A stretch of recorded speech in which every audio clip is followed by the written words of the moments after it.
Bismillahirrahmanirrahim. Assalamualaikum warahmatullahi wabarakatuh. Waalaikumsalam. Kita mulakan kelas Quran kita malam ni dengan bacaan Kitab Al-Fatihah. A'udzu billahi minasy syaithanir rajim. Bismillahirrahmanirrahim. Alhamdulillahi rabbil alamin. Ar-Rahmanir Rahim. Maliki yaumiddin. Iyyaka na'budu wa iyyaka nasta'in. Ihdinas siratal mustaqim. Siratal ladzina an'amta 'alaihim ghairil maghdubi 'alaihim waladdallin.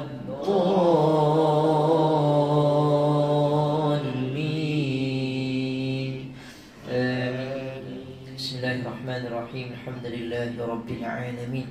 Wassalatu wassalamu ala rasulina Muhammadin wa ala alihi wa sahbihi ajma'in. Allahumma fakkihna fid din wa 'allimna at-ta'wil wahdina ila siratikal mustaqim. Siratal ladzina an'amta 'alaihim minan nabiyyin was-siddiqin wasyuhada'i was-salihin. Allahumma yassir lana fi hifdzil Qur'an. Allahumma ashfar sudurana fi hifdzil Qur'an. Allahumma ij'alna min ahli al-Qur'an. Wa sallallahu ala sayyidina Muhammad walhamdulillahi rabbil alamin. Alhamdulillah, syukur kepada Allah Subhanahu wa taala pada malam ini dapat sama-sama kita dipertemukan lagi untuk kelas yang berikutnya, kabari kabine waras ya. Alhamdulillah, syukur kepada Allah berikan kita kesihatan, berikan kita peluang rezeki untuk bersama-sama lagi malam ni. InsyaAllah malam ni kita sambung perkongsian dalam suratul Fajr ya. Pada minggu yang lalu kita telah pun membaca suratul Fajr bermula ayat pertama sampailah ayat yang ke 14 ya. Yang mana saya ulas sikit cerita berkaitan dengan suratul Fajr ni. Yang pertama, Allah sumpah dengan 4 benda dalam suratul Fajr. Yang pertama, Allah sumpah dengan waktu fajar itu sendiri. Wal fajr. Apa maksudnya? Demi waktu fajar. Waktu fajar ni bila? Waktu senja nak mai subuh. Lepas subuh sampailah waktu pagi itulah, sebelum terbitnya matahari. Waktu pagi itu satu waktu yang sangat diberkati. Nabi sebut dalam satu hadis ya, siapa-siapa yang keluar cari rezeki waktu ni diberkati ya rezekinya, masya-Allah. Ya, sebab itulah orang-orang dulu kata ya, apa istilah dia? Keluar waktu ada keluar waktu subuh balik waktu asar. Ada dia punya istilah dia. Keluar waktu subuh. Itu betul ada, saya lupa ada ayat dia. Yang ada istilah saya lupa nanti kita cari balik. Keluar jangan kena cahaya. Keluar jangan kena cahaya matahari. Balik pun jangan kena cahaya matahari. Maksudnya apa? Keluar waktu orang belum bangun lagi. Bangun keluar tu maksudnya pergi bangun pagi beribadah. Waktu paling barakah untuk baca Quran sebenarnya sebelum subuh. Tapi waktu tu paling sedap tidur, betul? Termasuk bercakap ni, samalah. Ya, tapi Allah Ta'ala berkati orang yang bangun sebelum subuh, solat tahajud, baca Quran. Banyakkan baca Quran. Lagi-lagi orang yang nak cuba-cuba hafal surah-surah pilihan mungkin ya, waktu tu paling terbaik. Dan Allah Ta'ala muliakan orang-orang yang manfaatkan waktu fajar ni. Yang kedua, walayalin ashr ya, dan juga Allah Ta'ala bersumpah dengan 10 malam. 10 malam ni 10 malam apa? 10 malam Zulhijjah. 1 Zulhijjah sampailah 9, malam ke-9 nak masuk 10 Zulhijjah. Allah Ta'ala berkati siapa yang buat amalan ya, perbanyakan amalan Allah Ta'ala berkati. Wasyaf'i wal watr, demi yang genap dan yang ganjil, dan demi malam yang apabila berlalu. 4 benda Allah Ta'ala bersumpah. Dan pada ayat berikutnya ni sedikit ulasan. berkaitan dengan 3 kaum yang sangat perkasa. Allah Ta'ala ulang 3 kaum dalam Quran banyak. Siapa dia? Kaum pertama, kaum Ad. Kaum Ad adalah kaum Nabi Hud alaihissalam. Betul ya? Kaum Nabi Hud ya, yang mana kaum Ad Allah Ta'ala berikan kelebihan, berbadan besar, ya, perkasa, ya, hebat badannya, Masya Allah, ya, tapi dia murka, dia gangster, ya, dia bunuh orang suka-suka dia syirikkan Allah. Allah Ta'ala murka, ya, turunkan bala dekat kaum Ad, yang mana 7 hari 7 malam selama 7 hari itu, Masya Allah, angin bertiup menyebabkan mereka ni mati. Kemudian yang kedua disebut kat sini, wa thamud alladhina jabu as-sakhra bil wad, ayat 9, berkaitan dengan kaum Samud. Ya, kaum Samud, ya, merupakan kaum Nabi Saleh, ya. Kaum Nabi Saleh yang mana Masya Allah diberikan satu kemahiran yang tak ada zaman sekarang. Kemahiran boleh mengukir, boleh membuat rumah, boleh membuat hotel. Zaman sekarang hotel dekat bukit, diukir-ukir jadi rumah kediaman dekat dalam bukit. Dan mereka merasa bongkak. Dia kata kita ni takkan boleh dihancurkan dengan angin, macam umat Nabi, kaum Nabi Ad. Dan kita juga tak boleh dihanyutkan dengan banjir sebab kita ke atas bukit. Dan Allah Ta'ala, ia matikan mereka waktu malam. Gempa bumi yang sangat dahsyat, mereka mati, ya, mati hancur terus, ya. Dan kemudian satu lagi kaum yang banyak Allah Ta'ala sebut, iaitu wa fir'auna dzil autad. Dan Fir'aun, yang mana Fir'aun ni juga bersama dengan kaumnya diberikan kemahiran yang luar biasa, ya, dan juga kekayaan yang sangat-sangat kaya. Masya Allah, bongkaknya mereka, akhirnya mereka mati di Laut Merah, ya, ditenggelamkan, ya, apabila mereka mengikuti Nabi Musa alaihissalam. Waktu tu nak kejar, nak bunuh Nabi Musa. Kemudian dengan perintah Allah, tongkat Nabi Musa boleh dibelah dan menjadilah Laut Merah.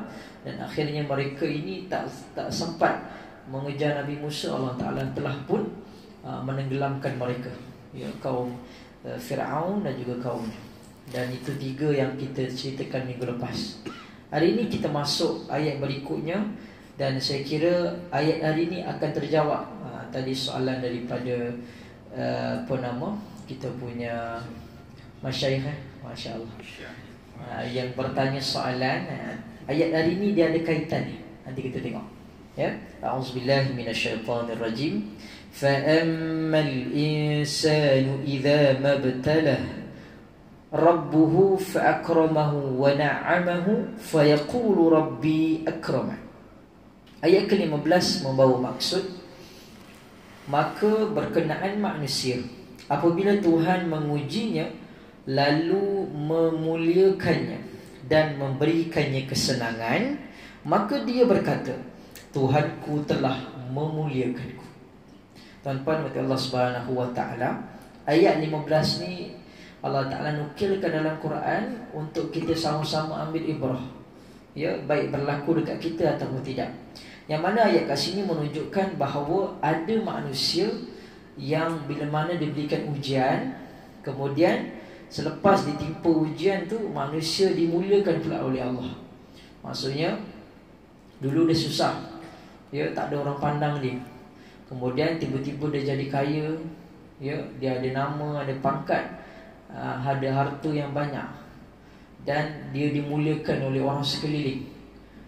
Dan waktu tu dia kata apa? Allah sekarang ni sedang memuliakanku. Fayaqulu rabbi akraman. Allah sedang memuliakan aku sekarang ni sebab aku ni hebat, aku ni kaya, bongkak, ya. Rasa apa yang dia ada hari ni, ya, adalah kerana Allah muliakan dia. Kemudian ayat berikutnya, wa amma idza mabtalah faqadara alaihi rizqahu fayaqulu rabbi ahana. Apa maksudnya? Namun apabila Tuhan mengujinya lalu membataskan rezeki kepadanya, maka dia berkata, Tuhanku telah menghinaku. Allah menyalahkan orang yang mengatakan bahawa kekayaan itu adalah satu kemuliaan dan kemiskinan adalah suatu kehinaan, seperti yang disebut pada ayat 15 dan 16. Tetapi sebenarnya kekayaan dan kemiskinan adalah ujian Allah bagi hamba-hamba. Jadi tuan-tuan mati Allah Subhanahu wa taala, orang yang sama bila mana tiba-tiba dia jatuh miskin, dia tidak ada apa-apa harta, kat sini kita disebutkan Allah Ta'ala membataskan rezeki kepadanya. Maka waktu tu pula dia tukar ayat dia.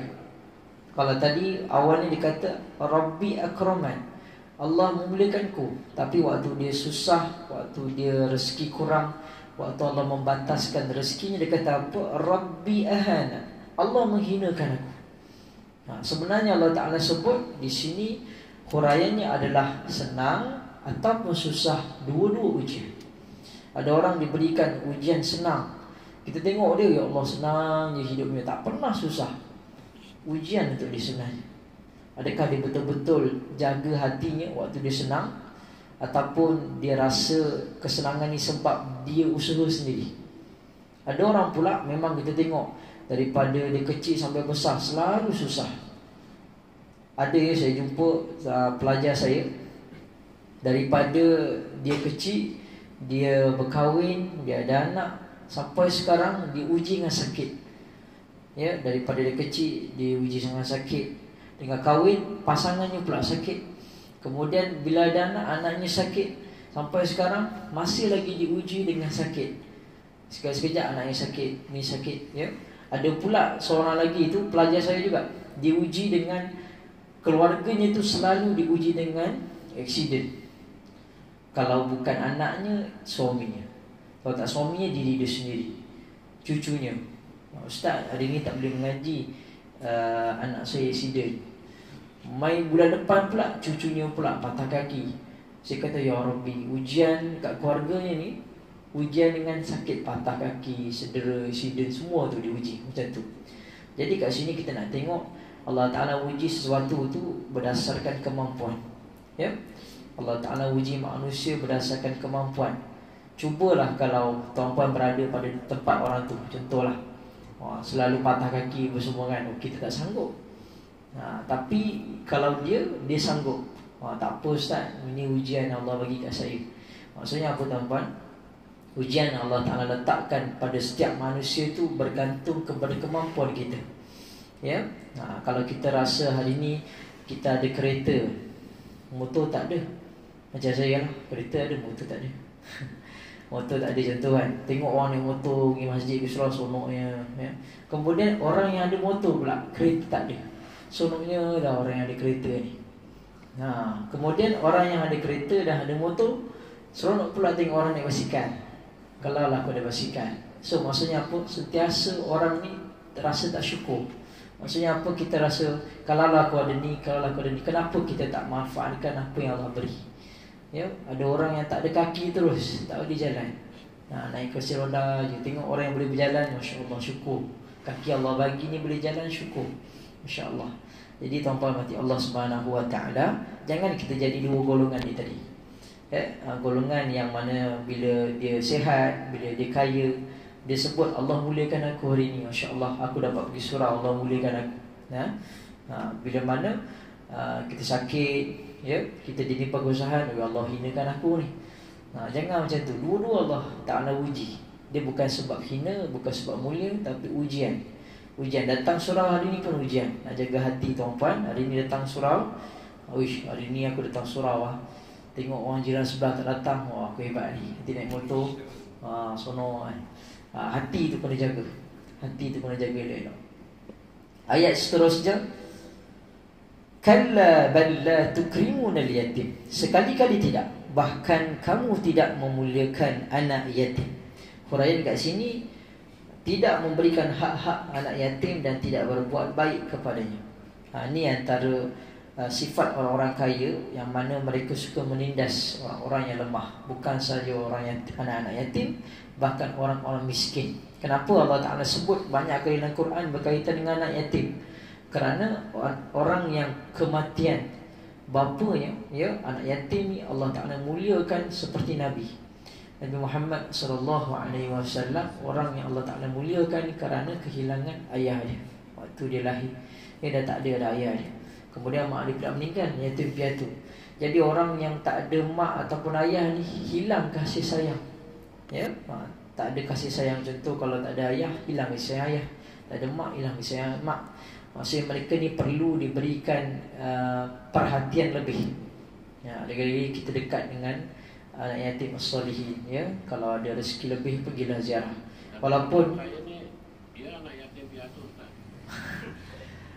kalau dah besar tak ada lah, dah berkejaya tak ada lah. Dia kecil-kecil lagi, tak ada istilahnya apa, tak ada tempat bergantung. Kecil-kecil lagi dah mak ayah accident, kena covid sebagainya kan. Kemudian sambungannya, wala tahadduna ala ta'amil miskin, dan kamu tidak saling membantu memberi makan kepada orang miskin. Allah Ta'ala sebut banyak kali dalam Quran berkaitan dengan bagi makan. Bagi makan dengan orang miskin, dengan anak yatim, dengan orang-orang yang memerlukan. Ya, sebab itulah dianjurkan kalau kita ada banyak, ada rezeki lebih, bagi orang makan. Ya, bagi orang makan, bagi orang suka. Ya, sebab apa? Bila kita bagi orang makan, kita gembirakan orang lain, masya-Allah. Ya, keberkatan tu ada dalam hidup kita. Insya-Allah, mudah-mudahan. Wa ta'kuluna at-turath aklan lamma. Sedangkan kamu memakan harta pusaka dengan cara mencampur adukkan yang halal dan yang haram. Ini berkaitan dengan harta pusaka lah. Mak ayah dia mati, sepatutnya ada faraid, tapi dia tidak menggunakan istilah faraid itu. Dia ambil suka hati dia. Sedangkan ilmu Islam sudah ada rujukan. Kalau contoh mak mati, ayah mati, berapa persen ataupun 1/3, 1/2, itu kena belajar lah. Itu bab lain lah, kita akan belajar. Nak belajar ke? Saya belajar benda tu Masya Allah, pening balik. Ya, bukan sebab susah tapi sebab kita nak memahamkan dia punya istilah-istilahnya tu. Tapi sonok lah. Lepas tu je ingat, habis-habis program tu tak ulang kaji, lupa balik kena buka balik kitab. Tapi Ustaz dia kalau macam tadi Ustaz cakap tentang apa faraid. Tapi kalau kita dah adik-beradik semua, alah itu dah kira halal aja lah. Maksudnya adik-beradik kan 10 putan dekat Ngapura sing akan adik. Dah tak ada terima lah semua. Dia macam ni. Kalau mati, dia memang wajib dia ada persen dia sendiri. Yalah. Kemudian kalau persen tu, contoh abang tak nak, bagi je lah ke adik. So persen abang tu bagi adik. Boleh dibincangkan. Maksudnya dah jadi milik abang, contoh 1/2 contoh, 1/3 ke contoh kan. Contoh kita ambil 1/3 lah contoh. 1/3 dah milik saya. Saya nak bagi ke adik. Boleh. Walaupun RM1 tak? Ya. Ya, okey. Sekarang Walaupun RM1. Walaupun RM1, kita dah berbincang macam saya terus terang bagi saya lah ya. Berbincang adik-beradik macam mana ni. Memang para ini payah. Walaupun RM1 kita mesti nak bagi kan. Jadi engkau dah makan. Sekarang kita halalkan semua lah adik-beradik ini semua. Maksudnya macam mana ya nak cakap? Dah. Maksudnya persetujuan semua lah. Boleh, tak ada masalah. Itu tak ada apa benda. Tak ada apa-apa lah. Dah selesai lah tu. Yang tak bolehnya ambil tanpa pengetahuan. Satu lagi terlebih. Patutnya bahagian itu je dia ambil, tapi tak bincang pun. Tak bincang dengan ni, dia ambil je. Macam tu. Baik, ayat seterusnya, wa tuhibbunal mala hubban jamma, dan kamu mencintai harta secara berlebih-lebihan. Ini berkaitan dengan soalan daripada masyayikh kita lah tadi, kaitan dengan cinta dunia dan dampak dunia. Maksudnya apa? Kalau kita cintakan harta, hidup bangun pagi cari harta, tak nak solat, buat je apa yang dia suka tanpa fikir akhirat bekalan, dapat dunia lah. Mati masuk apa dalam kubur, so akan hentam lah dengan malaikat. Beza dengan orang yang nak cari akhirat, maka dunia pun dah dapat. Maksudnya apa? Orang yang cari akhirat ni dia akan buat benda tu sungguh-sungguh. Bekerja, contoh amanah dalam bekerja, berniaga jujur. So dia dapat sekali lah bila dia buat dengan jujur. Jual buah, buah yang elok, orang pun suka, Masya Allah, dunia dapat, customer datang lagi ramai. Macam tu lah. Buat wiring elok-elok, tak ada meletup ke apa kan. Orang datang lagi, orang lain pula panggil. Macam tu. Maknanya dunia dapat, akhirat pun dapat. Ini tak ada kaitan saya sebut ya. Masya Allah. Boleh Baik, sekadar itu sahaja ayat 20. Nanti kita sambung lagi ayat sampai 30 ayat yang akan datang, insya-Allah. Okey. So kesimpulan untuk ayat daripada ayat ke-15 sampailah ayat ke-20 yang kita perlu ambil sama-sama pengajaran berkaitan dengan nikmat dan juga ujian. Nikmat kesenangan dan juga nikmat kesusahan. Nikmat, kita sakit, kita jangan cakap aduh sakitnya ya Allah. Kita cakap nikmat. Allah bagi nikmat sakit tu untuk hapuskan dosa kita. Ya. Jangan tiba-tiba sakit kita meracau, kita menyalahkan itu, menyalahkan ini. Ya.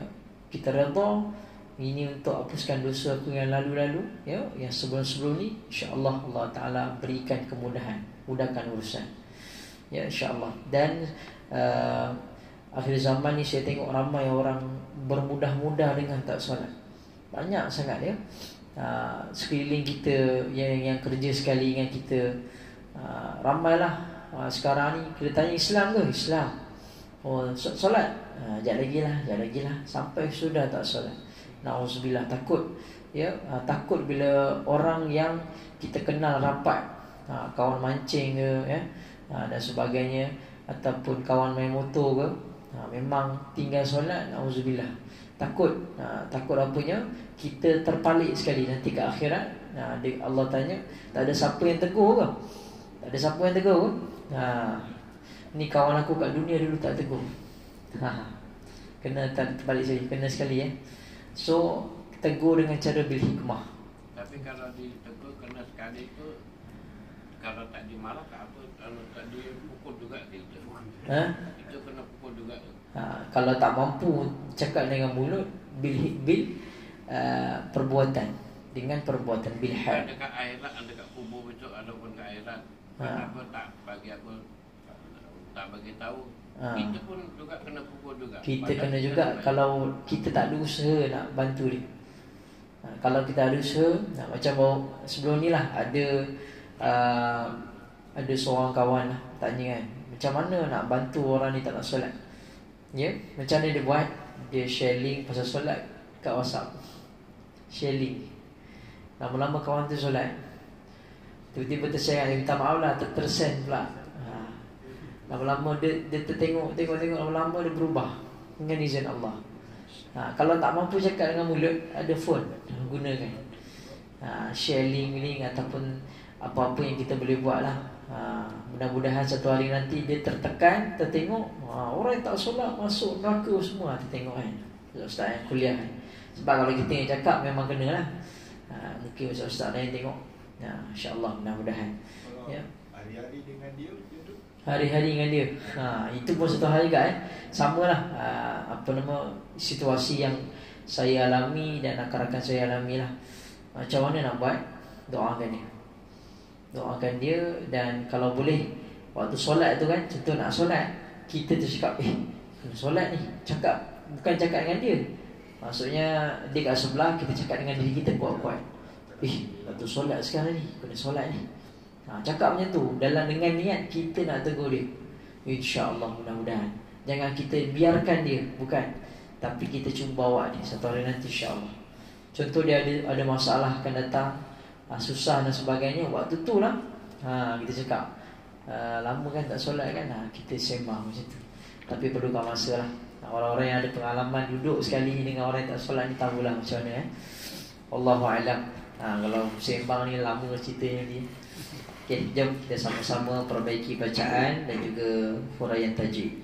A'udzu billahi minasyaitonir rajim.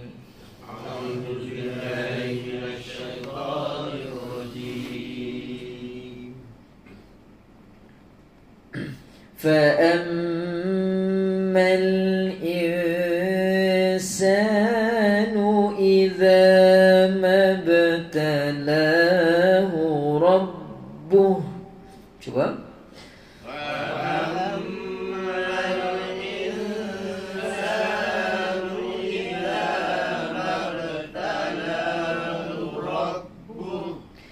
فأكرمه ونعمه فيقول ربي أكرمن.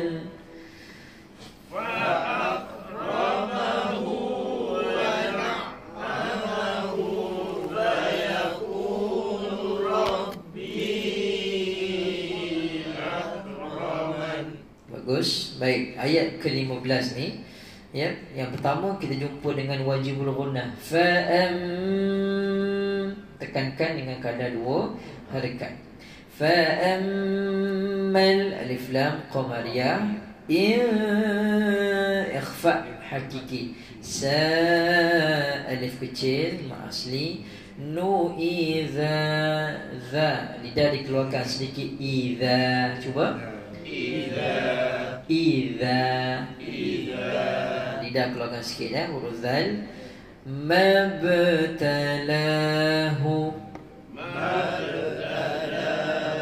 Kat sini qalqalah sughra, sebutannya hanya tambah huruf i saja. Jangan mabuk salah. Mabtalahu. Bagus. Rabbuhu. Kat sini ra tebal jangan baca rab. Rabbuhu ada orang-orang belah KL sana. Orang-orang yang acah-acah pandai cakap BI, dia kena slang BI-nya terlebih. Sampai baca Quran pun jadi slang orang Inggeris, orang putih. Rabbahu bukan ra. Ulang-ulang kali tegur. Sorry lah Ustaz. Saya ni kat rumah cakap KL. Cakap KL pula. Cakap BI dengan anak. Oh, ngaji ni baru nak mula lah ni. Okey, tak apa. Yang penting ada kesedaran. Baik, kita ulang balik. Rabbuhu. Bagus. Hu maksilah qasirah, dhamir jumpa selain daripada huruf hamzah. Fa'akramahu. Kat sini jumpa dengan kaf. Kaf bila tanda sukun dia ada hamas, ada angin. Kalau kita baca fa'akramahu kurang tepat. Kita kena datangkan angin sikit. Cuba. Jangan lebih sangat. Kalau fa'ak qalqalah dah. Fa'akramahu. Bagus. Hu maksilah qasirah lagi. Wa na'amahu. Kat sini kadang-kadang ada yang tersangkut. Sebabnya ain tu tiba-tiba tak ada sabdu, kena tekan. Wa na'amahu. Cuba. Bagus. Hu maksilah qasirah lagi. Fayaqulu rabbi akraman.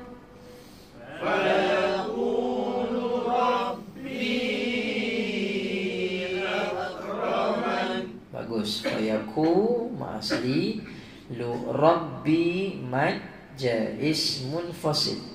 Ya, majais munfasil ni apa dia? Alif waw ya berombak, bertemu huruf hamzah dalam 2 kalimah. Kat sini huruf apa? Ya. Rabbi, ya berombak, jumpa hamzah dalam 2 kalimah. Kemudian huruf kaf lagi ada hamas. Cuba.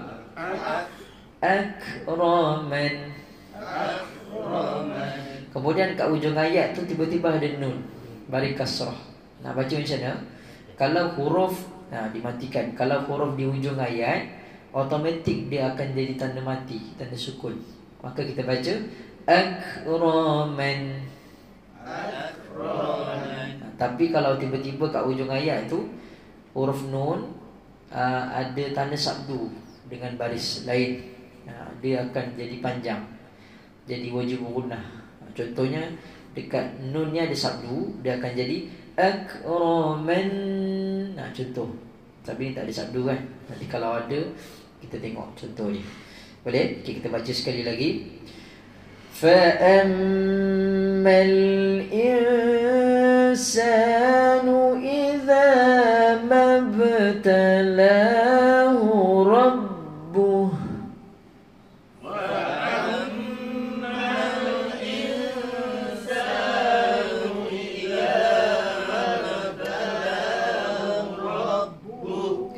فأكرمه ونعمه فيقول ربي أكرمن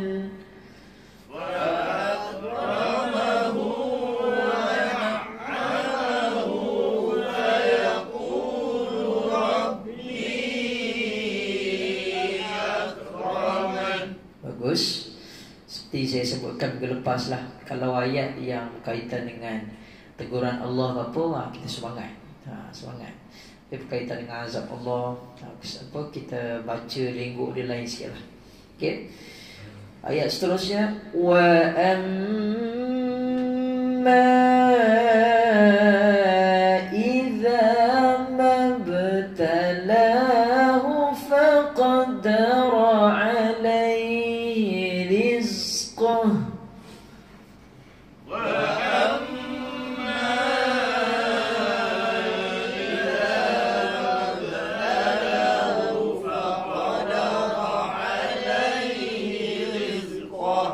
Bagus.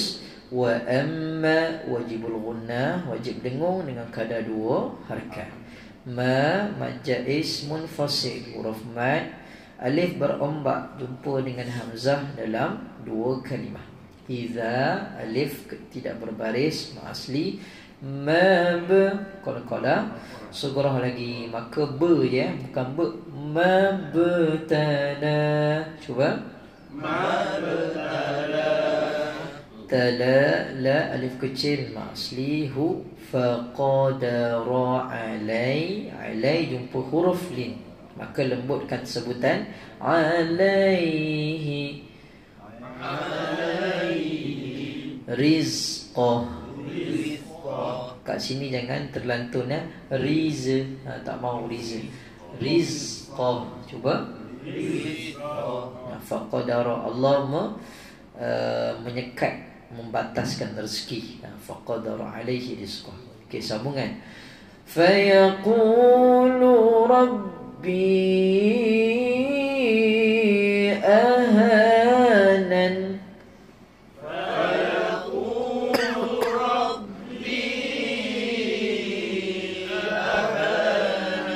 Bagus. Fayaku, waw tidak berbaris, mad asli lu. Rabbi mad jaiz munfasil.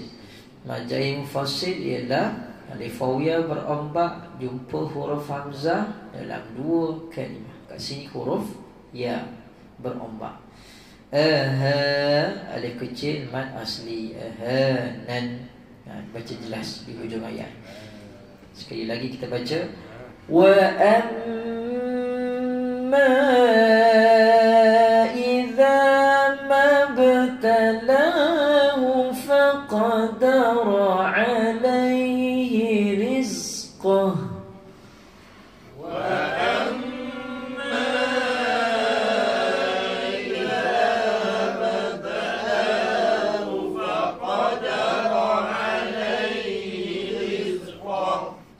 فيقول ربي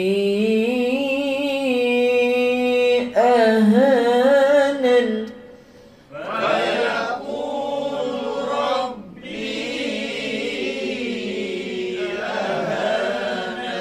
Bagus.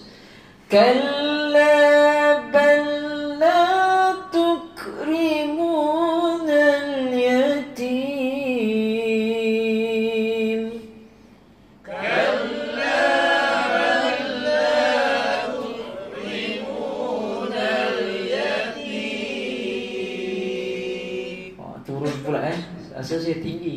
Bacanya turun lah. Sekali lagi ya. Kita terus sikit lah. Tinggi sangat. Kalla bal la tukrimun al-yatim. Kalla bal la tukrimun al-yatim. Bagus. Kalla. Kat sini lam asli. Kemudian atasnya ada tanda wakaf apa ni? Sod lam ya ni nama dia ada dua. Pertama dipanggil sili. Kalau nama lain dia wakaf hasan. Apa fungsi wakaf ni? Wakaf sod lam ya. Kalau kita jumpa, lebih baik untuk sambung bacaan. Kalau jumpa ni nafas kita panjang waktu ni, sambung bacaan. Kalau kita nak berhenti boleh? Boleh. Haruslah hukumnya. Lebih utama untuk sambung kalau nafas panjang lah. Okey, boleh. Nama dia wakaf hasan. Maksudnya wakaf yang baik. Ya. Balla tukrimun al-yatim. Balla, lam jumpa dengan lam. Ni idgham apa ni? Idgham mutamasilain. Idgham mutamasilain. Betul ke salah? Ke tak tahu? Ke lupa? Apalah, saya pun ingat lupa. Dia ada 3 adik-beradik mutamasilain, mutaqaribain, mutajanisain. 3-3 ni kadang-kadang terkeliru. Kalau sama, mutamasilain lah. Misal, semisal, sama. Kan kalau dalam bahasa Melayu kan semisalnya, sama dengan dia. Misal, lam dengan lam. Jumpa lam dengan lam ni sama. Kalau jumpa macam ni, lam pertama dimasukkan ke dalam lam kedua. Balla. Cuba. Balla. Kalla balla tukrimun al-yatim. Kalla balla tukrimun al-yatim. Bagus. Tuk qalqalah pula Hamas. Tuk nafas ada angin sikit. Tukrimu. Mu ma asli nal alif lam qamariyah, alif lam atas lam ada sukun. Yatim, tim mad arid disukun. Baik, selesai. Kita masuk ayat 18. Wala tahadduna ala ta'amil miskin. Cuba.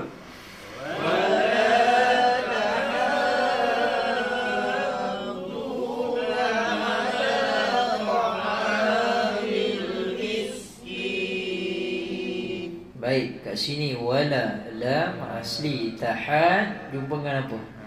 Mad lazim muthaqqal kalimi. Apa maksudnya ustaz tu? Mad lazim, mad yang kebiasaan, musaqqal berat.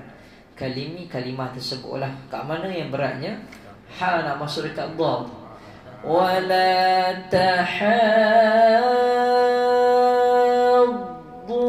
Dia ada sedikit henjutan pada haddu. Kalau kita baca straight je, wala tahaddu, kurang tepat. Kita tinggalkan hukum tajwid. Salah ke ustaz? Salah lah. Ya, jadi lahnun khafi lah, kesalahan kecil. Sama juga. Kalau tak ada henjutan pada bacaan tersebut, salah wala dhalin.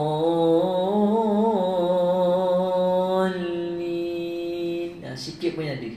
Ya, tapi biasanya saya selalu dengar imam-imam ni terlupa kadang, ataupun tak sedar dia salah. Wala dhalin. Nampak macam betul? Salah wala dhalin. Kok panjang lah. Dah sedar dah wala dhalin. Salah juga. Ya. Tak ada dia kesalahan kecil. Tak ada sampai batas solat. Cumanya kesalahan kecil lah. Berdosa juga, dosa kecil. Tapi kalau dah setiap kali solat surah Fatihah 17 kali sehari, setiap kali itu salah tambah lah, jadi besar. Nampak macam mudah kan? Sikit je silap tu. Sebab tu kita main mengaji. Main mengaji betulkan yang silap. Okay. Kita try sekali lagi untuk Fatihah ajak waladhdallin. Baru kita sambung ni. Saya baca dulu. Waladhdallin. Cuba. Waladhdallin. Bagus. Pastikan ada sikit pun jadi. Ya. Untuk lantunan ni apa lanjutan dia. Pastikan ada walaupun sikit. Baik, kita sambung yang seterusnya. Tadi wala tahadduna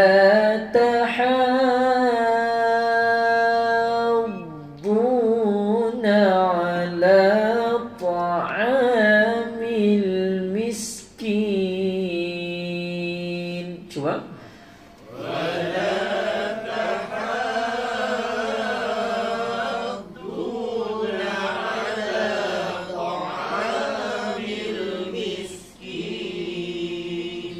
Wala tahaddu mad lazim musaqqal kalimi. Waw tidak berbaris ma asli, ala ma asli, ta'a alif tidak berbaris ma asli, mil alif lam qamariyah, kin man arid lis sukun.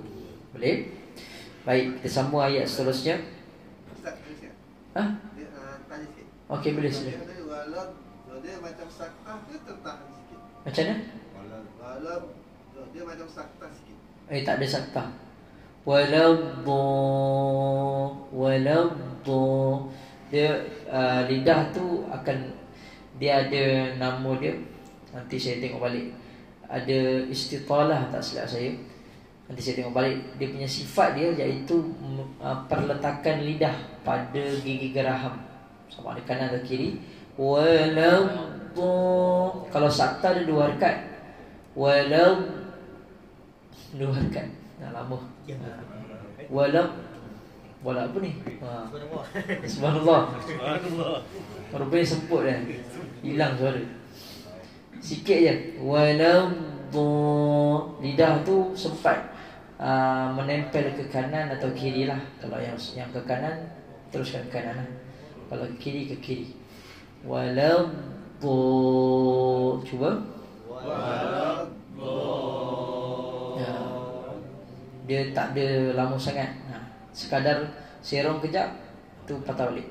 Waladhdallin. Cuba.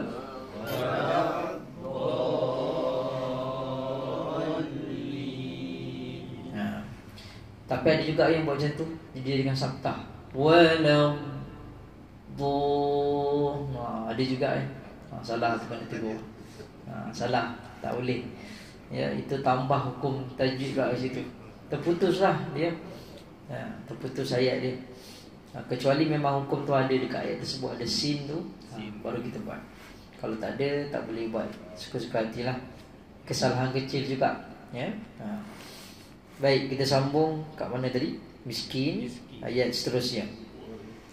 Wa ta'kuluna التراث أكلا لما وتأكلون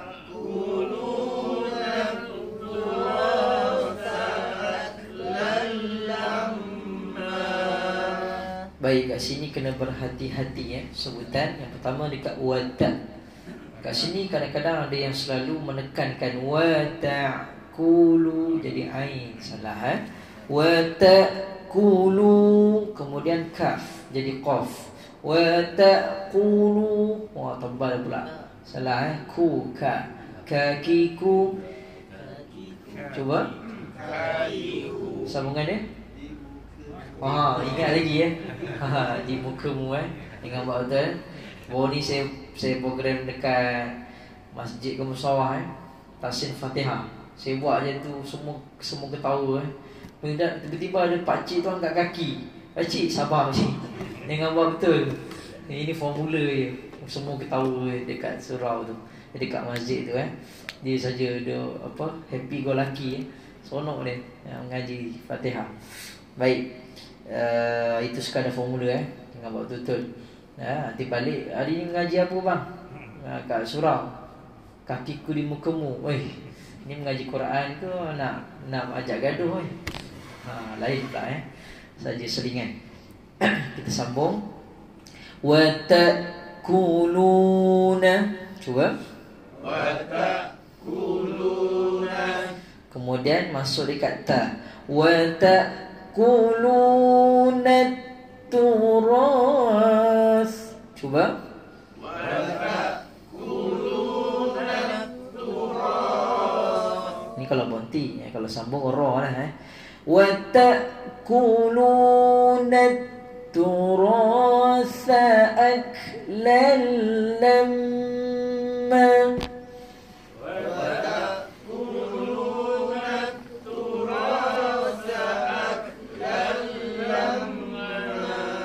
Hati-hati dekat sebutan ra bukan turu bukan turu turu je tidur terus turo ro tebal turasa aklal lamma. Kat sini tak panjang yang panjang kat lam dengan ma je. Dekat ak pendek, lal kat situ idgham bila gunnah. Dia hanya dia masukkan sebutan tapi tak dengung. Lal lam ma mad iwad, panjang dua harakat. Kita baca sekali lagi. Wa ta'kuluna turasa aklan lamma.